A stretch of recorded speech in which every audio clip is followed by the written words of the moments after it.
very much, Yasmin. I'm Jonathan Abraham, so I work at Monash University.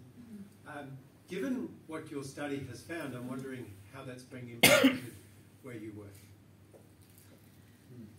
So, great question, thank you.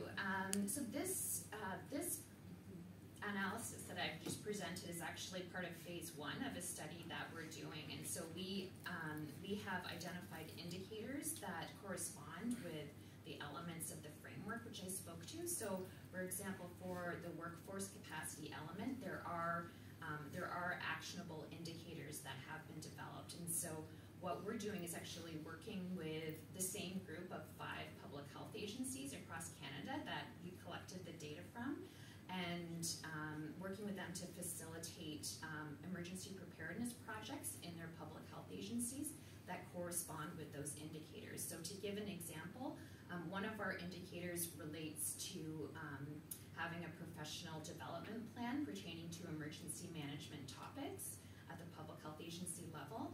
And so incorporating some of this data with the recognition of staff wellness needing to be a part of those professional development plans, we're working with public health agencies on how to incorporate some of those staff wellness strategies in addition to some of their other core content for emergency management, like whether it's risk communication or risk assessment, other topics like that, sort of a holistic approach to that training and professional development. All right, thank you very much. Because of the time constraint, thank you very much. Moving forward. Okay. So we had Yasmin Khan, right? Right. Okay, Yuli, do what? Yeah. And you have a oral presentation. Hello everyone, my name is Yuli-PSI.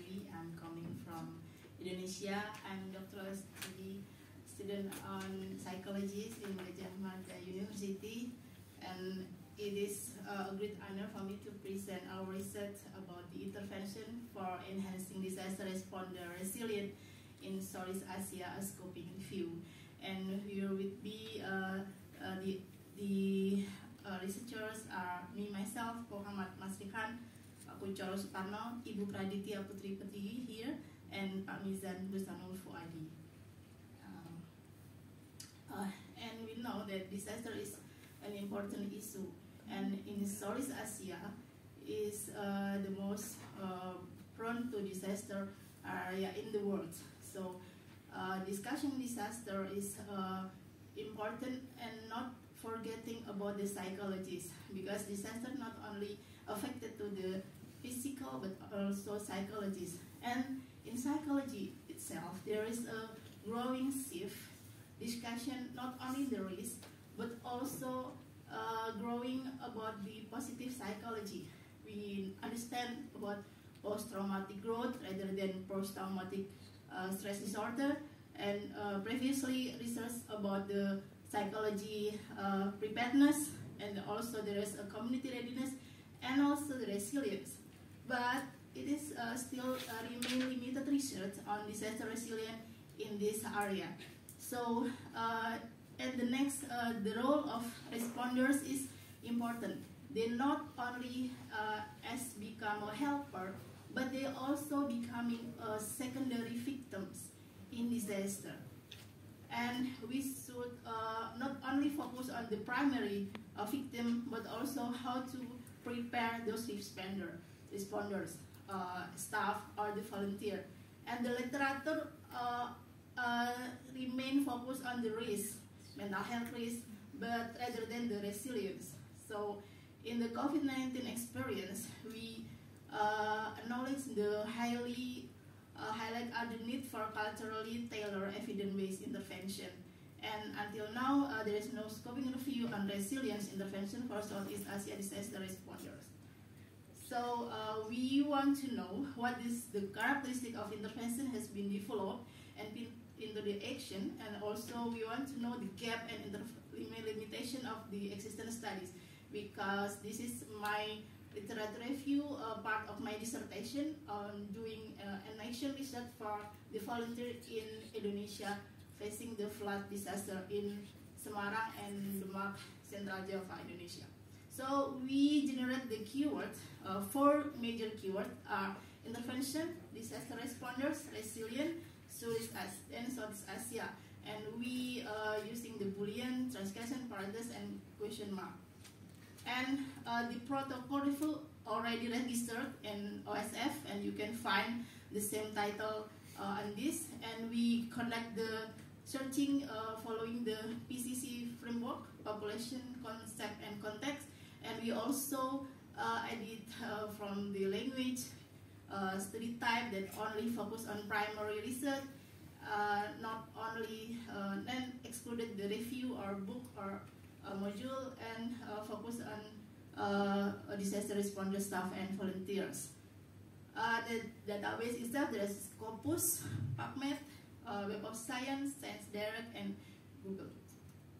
So from the finding, we found 2,032 articles recorded about this, and via Confident we removed the duplicate, and we screen based on title and abstract with 2 reviewers for around 1,871, and excluded 1,807 huge amount, because majority talking about the risk, not the intervention.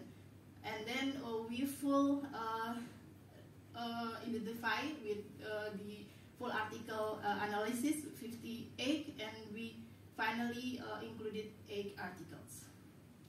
And we answered 2 questions. One is, the first answer is, what is characteristic of intervention developed? From the article, we found there is 3 types of intervention. One is individual-based intervention, the secondly is social support, and the third is organizational intervention. The individual intervention is like the mindfulness training, positive religious coping, and stress management programs. And for social support intervention involve peer support, team debriefing, and family engagement. And organizational following the structural training that developed from organization, and also digital intervention. And we found the gaps and limitations. The gap is the cultural adaptation gap. Many interventions were conducted in Southeast Asia were adapted from Western model without sufficient localization for Southeast Asia. And this is important gap to see the further research that we should acknowledge the different contexts between Western and Eastern. And lots of study, evaluation in short-term evaluation using cross-sectional design, limiting understanding in long-term resilient impact. And for these articles, majority are conducting in quantitative and minimum on the qualitative approach. And we see that majority are as the disaster, as the health workers, and minimum research focusing on volunteer or disaster mental health workers. We can see that I myself grateful to be following integrated health time in here because psychologist is part of health. So this is the important that there is a still gap on research to the volunteer or disaster mental health workers. And this study strengthen the interventions also should be focusing not only individual focus strategies, but also how to connect it to social support and organizational intervention.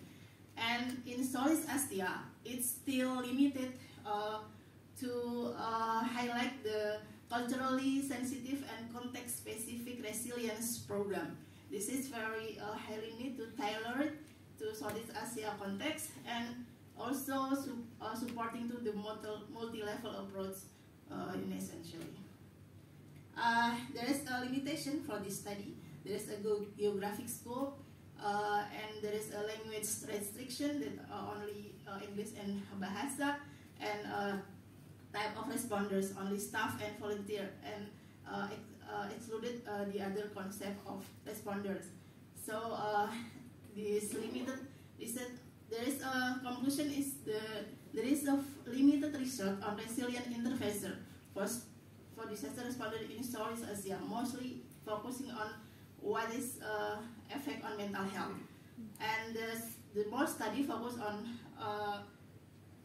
with few addressing intervention, and humanitarian organizations should prioritize multifaceted resilient intervention to strengthen responders' capacity. Lastly, I would say thank you for Lembaga Pengelola Dana Pendidikan (LPDP) and Gajah Mada University to supporting me to doing this research and conference. Thank you very much.